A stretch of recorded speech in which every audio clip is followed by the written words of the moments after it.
The red tint of the broken moon hovered over Rathgar, making every shattered rooftop and collapsed alleyway glow like fresh wounds. Within the ruins, a single figure, twisted and eyeless, a warped shadow of the Crucified One, stood atop a collapsed tower and slowly surveyed the city. This twisted reflection had emerged when Adramelch's forbidden ritual failed, leaving the Crucified One to vanish without explanation. The reflection's presence felt like claws scratching across the minds of every living creature. Its featureless face was bone-white, and its elongated limbs curled like serpents, dripping spectral darkness that bled into the asphalt below. Even from a distance, survivors knew when it was near. A deep, maddening hum vibrated in the air, raking at their sanity. All over Rathgar, illusions twisted into waking nightmares. Charred bodies stumbled like puppets without strings. The city's electrical grid flickered wildly, sometimes projecting hideous shadows across blackened walls. It felt as though the reflection was stirring the most dreadful parts of every memory, feeding off fear and regret. Down in the labyrinth beneath what remained of the palace, Isabeau Windrow knelt beside a flickering lantern. She had pried open a secret vault in the flooring, after remembering an old myth that the palace was built on centuries of occult history. She always suspected there was something more beneath these halls, and now the battered state of the city allowed her to pry open doors and break hidden locks. All around her lay fragments of scrolls and chipped idols covered in strange runic inscriptions. She ran her fingertips over the texts, her eyes scanning lines of archaic script. In this subdued light, her usual scholarly calm was replaced by raw desperation.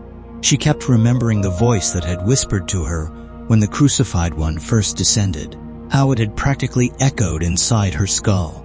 Isabeau now feels the full weight of the task before her, and she is exhausted mentally and physically. Feeling drained of all energy, she sits on the cold floor of the chamber amidst the scrolls and idols, and says softly to herself, "There must be a way to bring him back, or at the very least, a way to stop this reflection from destroying us all. If these texts are even half true, there's a pathway through dreams. The question is how to use it without going insane." As she is pondering over the question she had just posed to herself, a painful memory of her childhood rises unbidden. Isabeau, at 13, hiding in the back of the great library, while devils, demons, and humans clashed outside. She had watched her mother run out to help the wounded, only to see a demon slice her apart moments later. Even now, she could recall the wet impact of the blow, the spray of blood across her mother's pale cheeks. That day, she vowed she would learn enough to protect others from such horror. Yet here she was, trembling and alone, confronted with something far worse than mere demons or devils. She fought to steady her breath, wishing she could push her fear aside like a cast-off cloak.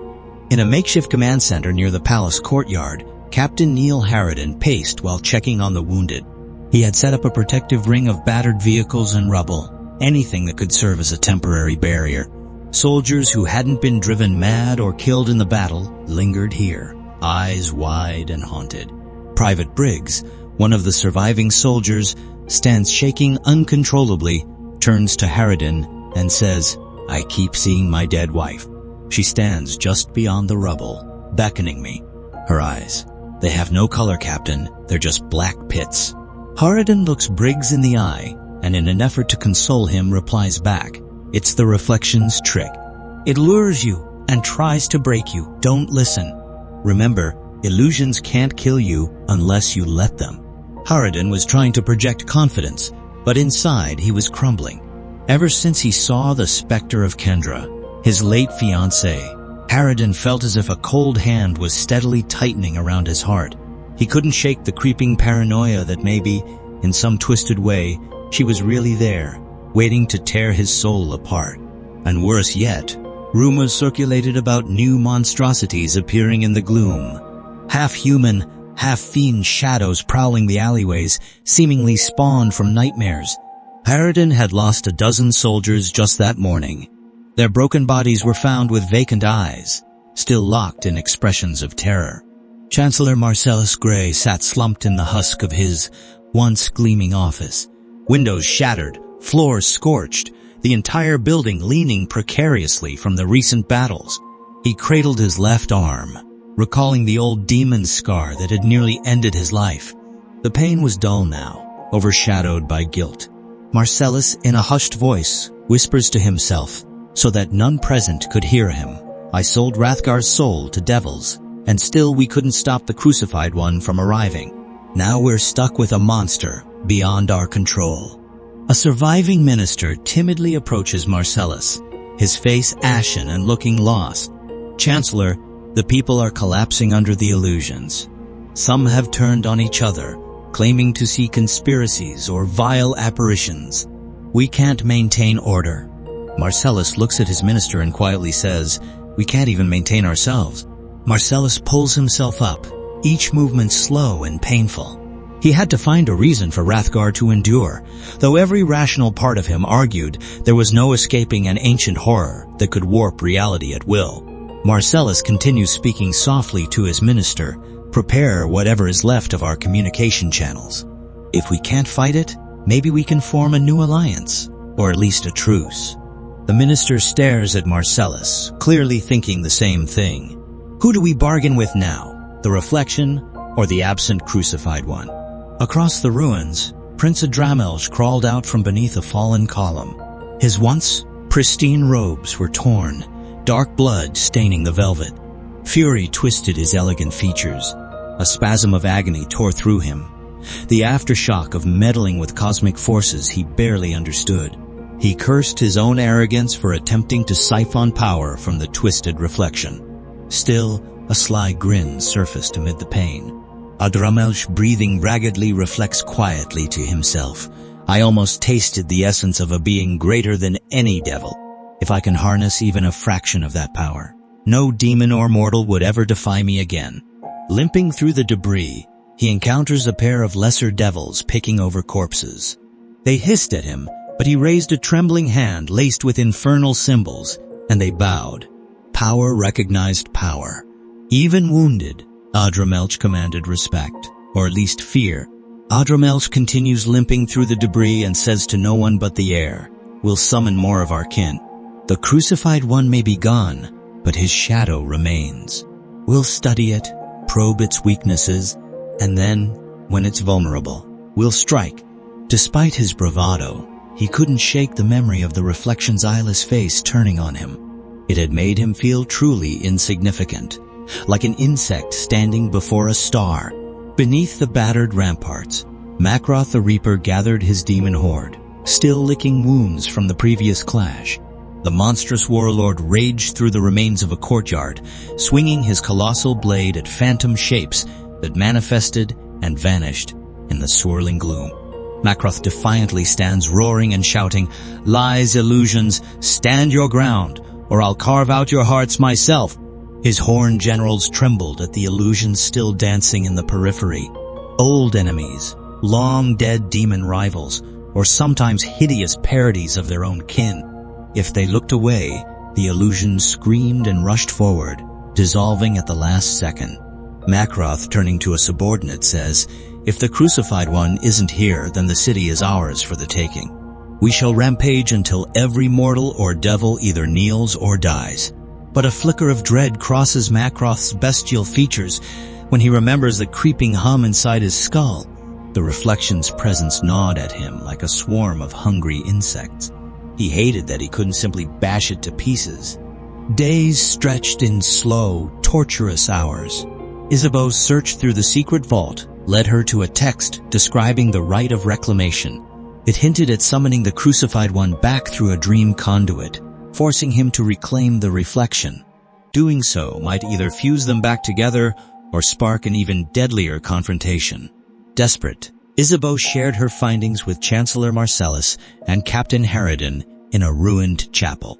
Twisted statues of robed saints loomed overhead, their faces vandalized by demon claws. Cracks in the marble floor revealed a deep darkness below. Isabeau speaks to Marcellus and Harriden, her voice carrying a hint of desperation. "We can't keep letting the reflection feast on our terror. If the crucified one reclaims it, maybe the illusions will end." Marcellus exhaustedly replies, "Or it kills us all in the process." Harriden, with quiet resolve, looks at Marcellus and says, "We're already dying. One piece at a time. If there's even a slim chance, we have to try." They agreed to enact the rite at midnight. The plan they formulated is to use one of the city's highest points, the remains of the old broadcasting tower, to create a kind of mental beacon. With the partially deciphered instructions from the text, they could attempt to unite their minds, creating a bridge between human thought and the presence of the immortal. A moaning wind rattled the skeletal frame of the broadcasting tower. Marcellus, Isabeau, and Harriden scaled the half-collapsed metal stairs, guided by flickering torchlight. Below them, the city was a haunted wasteland of broken highways, shattered buildings, and flickering street lamps. Silent shapes drifted in the corners of vision, sometimes screaming with stolen voices. When they reached the top, Isabeau carefully drew a circle of ash from ground bones, collected from the tomb beneath the palace. Marcellus read lines from the ancient scroll, while Harriden stood guard, trying to keep the illusions at bay. Marcellus, his voice wavering, says, "We call upon the one who predates demon, devil, and man. The time before time, we beg the presence of the crucified one." Lightning sparked in the night sky. A low, throbbing noise, like a colossal heartbeat, suddenly resonated.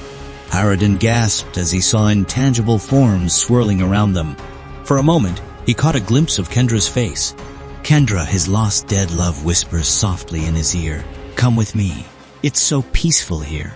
Marcellus bites down on his lip, drawing blood, forcing the illusion away. Isabeau whispers the final incantation, her body trembling with adrenaline and dread. The air grows so cold that frost gathers on the twisted metal beams. Then, from the center of the ash circle, a faint glow materializes. It pulsates, weakly at first, but then it bursts outward, igniting the sky with a blinding brilliance. Far below in the city, the reflection sensed the call. It lifted its featureless face to the tower, black tendrils slipping along the ground, merging into a single fluid motion. With unsettling speed, it climbed the air itself, as though stepping on invisible stairs, drawn by the beacon. Harriden shouts, "It's coming! Hold steady!" They all braced as the reflection's eyeless mask loomed over the tower's edge. Its spidery arms extended, reaching into the circle of ash, trying to snuff out the blazing light. A shriek, like twisted metal, erupted from the reflection's throat. But the brilliance parted like a veil, and the crucified one appears before them. He was no longer in the cruciform posture. Instead, he stood with arms lowered at his sides, his gaunt frame bathed in cold white fire. The crucified one, with a voice echoing inside their minds, says, "You dare to meddle with forces beyond your comprehension." Marcellus drops to his knees, tears streaming down his cheeks. Isabeau nearly faints from the psychic pressure. Harriden clenches his teeth, his eyes never leaving the two ancient beings now confronting each other. The reflection attacks in a blur, tendrils lashing out. In response, the crucified one raises a single hand, and the illusions around them explode into black dust. For an instant, it seemed he would consume his other half, forcing it back into him. But an unexpected twist comes when, instead of merging, the reflection rips a hole in its own torso, forming a swirling portal of darkness. With a roar like 1,000 damned souls, it drags the crucified one into that void, and they both vanish, leaving behind a cascading torrent of black flames that rains down upon the tower. Isabeau screams, "No!" A shockwave hurls them all backward. Metal beams groan, and the top of the tower cracks and begins to collapse.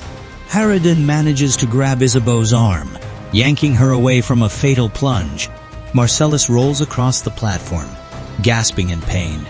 When the chaos settles, the crucified one and his reflection were gone, neither fused nor destroyed, but pulled into some hidden dimension.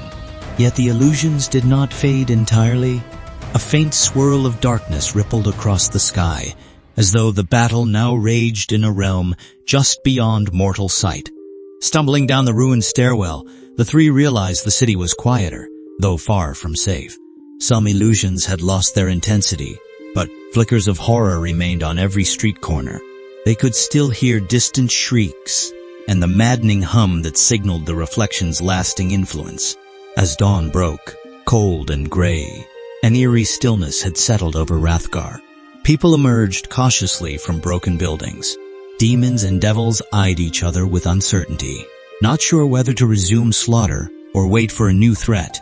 At the base of the tower, a swirling shadow lingered, a ragged terror in reality. It crackled with energy, occasionally flickering with glimpses of another realm, filled with darkness, swirling fires, and the faint outline of two entwined figures locked in eternal struggle. Isabeau, with a voice that is shaky, says, "That rift is a doorway. They're not done with us." Marcellus looks at Isabeau and replies, "We might have forced them into another dimension, but they can come back." Captain Harriden presses a hand to his temple, feeling a dull ache. He stares at the rift, imagining the crucified one battling the reflection on the other side. They had only bought themselves time, or possibly they had unleashed a greater evil. And in the shadows, watching from the broken corner of a building, stood Adramelch. A venomous smile curled on his lips as he realized the city remained ripe for conquest. If only he could master that final spark of darkness. Somewhere else, Makroth the Reaper bellowed orders to his demon horde, preparing a new onslaught to take advantage of the chaos. The future of Rathgar teetered on the edge of the impossible. Bloodied survivors, desperate leaders, cunning devils, and savage demons, all still overshadowed by the lingering threat of the crucified one and his twisted mirror. As the ragged portal pulsed ominously in the early morning light, the question on every trembling pair of lips was the same. When they return, if they return, will the city stand, or will it finally be consumed by an evil beyond all comprehension?